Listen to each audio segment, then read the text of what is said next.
What's up, guys? My name is Zack, and today I am driving a 2005 Subaru Legacy GT wagon. Up front is a 2.5-liter turbocharged flat 4, and down below is a 5-speed manual transmission. Now, I am super excited to be driving this Legacy GT wagon because it is the manual. They only made them for 1 year with the manual transmission in the GT trim level, which meant that 2.5-liter turbo. So this is a pretty unique car. It's such a sleeper of a car, and I'm very excited to share it with you. But if you would like to submit your own vehicle, you can head on over to my website, zackpradel.com/submit. It's a quick and easy submission form, takes under a minute to fill out, and I come out to you. But let's get back to that 2.5-liter turbo. Well, Legacies were offered with 2-liter turbos and the 2.5, but like I said, most of them were automatic, and this is interesting because it's paired to the manual. It makes 250 horsepower, which is a very respectable number for any relative performance car. But then you pair it with the stick shift, you pair it with the wagon, you pair it with the all-wheel drive. This is an absolutely wonderful powertrain here in the Legacy wagon, and it's everything I personally want. It's enough to put you back in your seat when you want it to. It's also not anything too crazy, and if you leave these stock, which I know it's incredibly hard to do for a Subaru, they seem to be decently reliable. The owner had to do a timing cover and some belts and whatnot on this, but it is at 260,000 miles, so that's pretty impressive in its own right. Like I said, paired to it is that 5-speed manual. Now, this one's bushings are not healthy or happy, but actually when it goes into the gate, the throw, the weight of the shifter is really nice. The clutch isn't too heavy, not too light, pretty confident there, and it is just a very nice manual driving experience. Last but not least, of course, it is a Subaru, so it is all-wheel drive. So like I said, that trifecta of powertrain is sensational. How does it feel to drive the Subaru Legacy GT wagon in manual? It's very fun. It drives like a WRX, a more punchy, more throaty, more fun driving experience than what you would find at the lower trim levels. Steering is a little heavy, or I guess on the heavier side, but a lot of people tend to prefer that with performance cars, and I think I'm in that boat. And overall, it's just a good time. With that stuff out of the way, let's talk about the interior. Well, in front of me, I have 4 gauges. Off to the left is my coolant temperature and tachometer, and off to the right is my speedometer and fuel. On the steering wheel, I just get a cruise control stalk, and well, that's it. Off to the left, we have a climate control vent, power mirrors, gauge dimmer switch, and our heated windshield wipers. Subaru was known for doing this throughout the 2000s, and I love that they did. And moving on to the door, we have a little speaker up by the latch, power windows, and power locks. Something I do want to note is that Subaru was doing frameless windows, so they never freeze shut. Moving into the center, we have 2 climate control vents along with a little cubby in the center.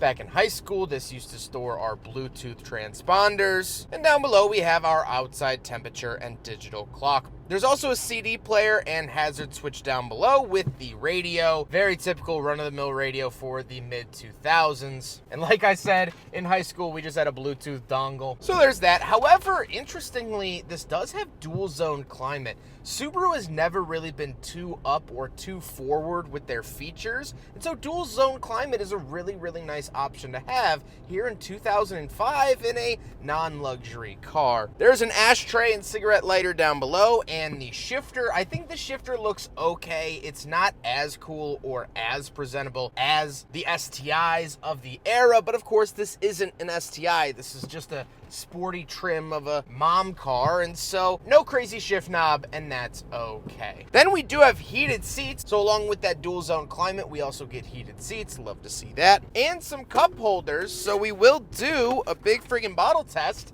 And I am happy to report that the 2005 Subaru Legacy does in fact pass the big friggin' bottle test. So you can chuck gears, all-wheel drive turbo, and carry a lot of water. Then we get a center console and the seats. The seats are leather. They have seen better days, but like I said, this has 260,000 miles on it, so give it a break. The seat belts are also tearing, however, there is a factory warranty out for them that never expires for the Subaru Legacy to get the seat belts replaced because it is a safety item and so these will actually be swapped out by the time the video's released. However, speaking of seats, we have back seats. Let's do a back seat review. So this was always one of the downsides of Subarus, is that their back seats aren't very spacious. Now, I have the seat moved up quite a bit, and I can fit back here relatively comfy when that does happen. But if you are a little bit taller, you're really gonna sacrifice the rear seat space. Now, the reason it's so aggravating here in the Subaru as opposed to other cars, tons of cars have small back seats. It's a thing that happens. But the Subaru Legacy is so long. It has that longer roof line and the wagonness of it where they definitely could have extended the back seat a little bit, and they didn't. So that's always been my gripe. However, here today, it's actually pretty manageable, and I don't have any major complaints, just kind of a blanket overall Subaru in the 2000s complaint. Try to get in the back seat of a WRX from 2005, it might be trickier than you think. But let's hop into the very back and see where that space is utilized with the trunk. All right, around the back of the Subaru Legacy 2.5 GT wagon. Simple button up there, and that is our trunk space. This is the big benefit of the Subaru Legacy wagon, is how much rear trunk space you get.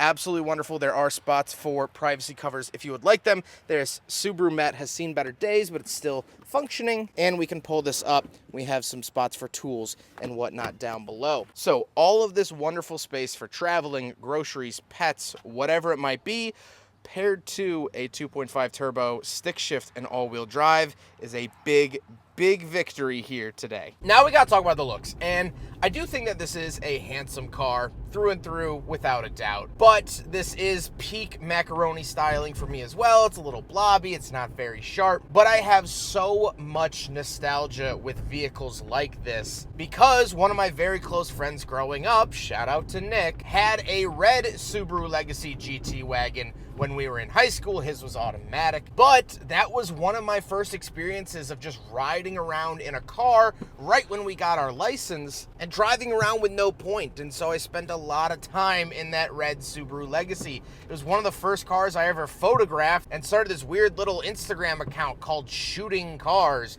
named after the Reddit subreddit for car photography. Yeah, I kind of poached this name from the subreddit. Yeah, that's what happened. Anyway, now driving the manual version, this has to be one of the best all-around cars from the mid-2000s. Like I keep saying, I guess I just have to keep saying it verbally because I don't even believe it myself. It has a 2.5-liter turbo, it's all-wheel drive, and it's manual, and it's a wagon with heated seats and dual-zone climate. I mean, what more could you want? If you could find a low-mileage version of this car, I mean, why the f*** wouldn't you buy this? So long as you don't have a hole in your head, this is a wonderful car. It's fast enough. It doesn't need to be any faster, although you can make it faster. It's at a very good, fun, healthy power number. Oh, yeah.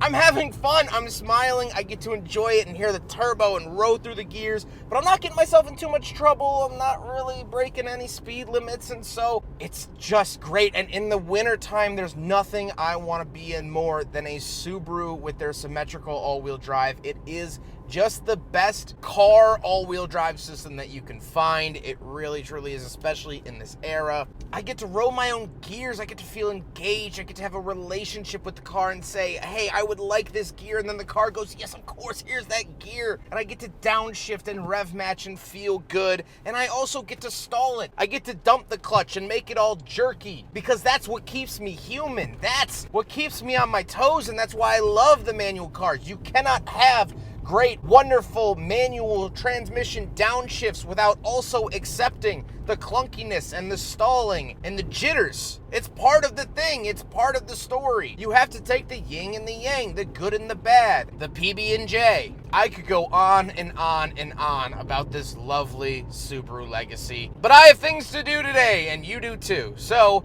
I will cap the video there. But if you've ever wondered if this car is good, wonder no more. more. Huge thank you to Carl for letting me take out his Subaru Legacy GT Turbo manual all-wheel drive wagon. Carl's been absolutely wonderful. I have sincerely lost track of how many cars from him that I have reviewed. He always has a rotating fleet of automobiles and circus items, and so Carl is very wonderful. He's a great asset to the channel, and I appreciate him very, very much. But I hope you guys enjoyed it. Don't forget to rate the video, comment on the video, and subscribe if you really liked it. Take care, guys.